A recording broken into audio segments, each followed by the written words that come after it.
Today I'm going to tell you about the visitors. This is one of the most bizarre cases that I've heard to date. Now, this is one of the more recent cases that I've looked at, and it takes place on a farm in Georgia. And during the weeks leading up to this event, there were some really strange things happening on this farm. For instance, the horses that lived here appeared to be unsettled by something that could never be identified. The dogs were acting strange. The goats were constantly escaping. And just things on the farm were said to feel off during that week. However, on one fateful night, that would all change and the life of the Chenoweth family would never be the same. And that was the day their son Arlo would go missing. Now, the events of that day are pretty cut and dry. The mother of the family, Dr. Maggie Chenoweth, was upstairs with her son Arlo, pictured here. They were hanging out in his room before she went outside to release Bawas that was caught inside. Now, as she was going back inside of the house, she got distracted and went to check up on some things around the farm. Later on, she would go back inside to wash up for dinner and would call her children, both Arlo and Meryl, down for dinner. However, when she called her son Arlo, there was no answer. Thinking this was odd, she went to ask her mother-in-law Ellen and her daughter Meryl if either one of them had seen him.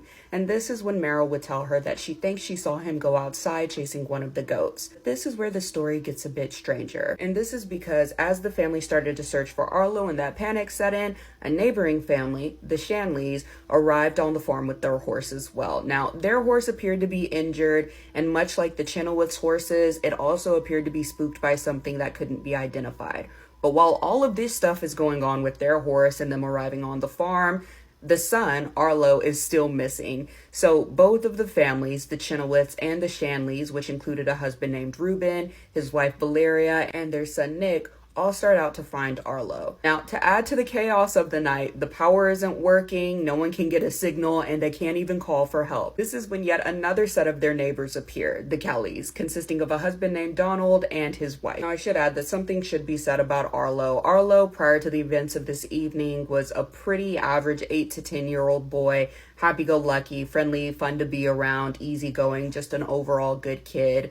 People liked him. He was kind. So, that's the kind of kid that is missing right now. So people are pretty worried about him. Okay, now back to the story. As the search party continued to look for Arlo, the evening got darker. And by the time any real leeway was made, it was pitch black. So very dark in this very rural area in Georgia. The stars are the only thing lighting the sky at this point. Now, at the same time, I should also add that the animals are going apeshit. They're spooked by something, and there's obviously something going on this farm. Now, while all of this is going on, one of the neighbors, Donald Kelly, decides that he's going to go and look for Arlo in the woods that line the property. So he takes his weapon, and as he's setting off on foot, Arlo miraculously appears out of the woods behind them, right? They're all looking in one direction and Arlo comes up behind him basically. But there's something really different about Arlo at this point. He's babbling words that are sounding a bit like Spanish, a bit incoherent. And the problem is that Arlo speaks complete sentences, right? He's 8 to 10. But what he doesn't do is speak Spanish. And then again, he starts with these really incoherent sentences, a bunch of phrases, these fragments nobody can understand. But this is when his mother, Maggie, looks into his eyes and notices that his regular brown eyes have a sheen on them. They look kind of like an oil slick. They have that cool rainbow color. However, as she starts to look a bit closer, she realizes that she might just be tired, might be hallucinating, and that Arlo's eyes are back to its regular color, or his regular color. So at this point, Arlo passes out and they bring him inside of the house, hoping that a long rest will refresh the boy and he'll wake up and be fine the next day. But that would be a great place to end the story, except it actually gets darker from here. At this point in the evening, all of the families are exhausted. The Chenoweths, Shanleys, and the Kellys, they've had a long evening. They found the kid.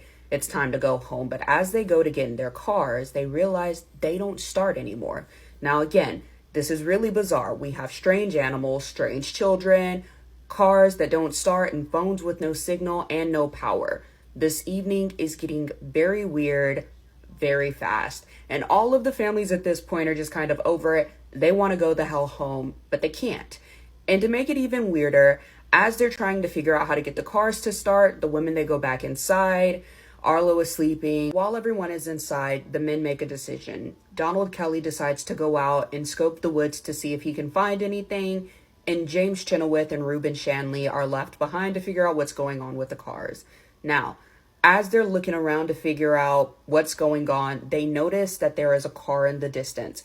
They don't know who this car belongs to, but they see a man in a very sinister looking gas mask. And so they start to approach this car in the distance, and the closer they get to the car, the more the man becomes a bit hostile. He's telling them via a sign not to cross the blue line, which is something they hadn't noticed at first, but as they looked down, there was this blue spray painted line on the ground.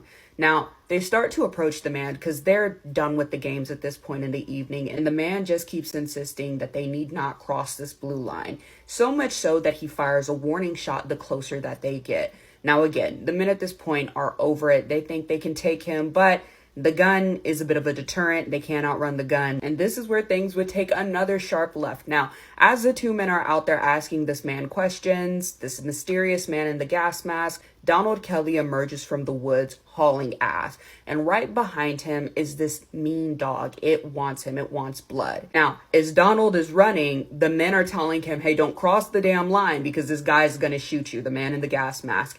And Donald is running and he gets to about a foot away from this thin blue line and he stops. But the dog doesn't. And then what happens next can only be described as graphic and nonsensical. It's almost as though the dog's skin melts off of its body, his bones crack open, and he's fused to the ground. It is the strangest thing, but they're horrified at the scene because, again, like 2 seconds ago, the dog was alive and angry.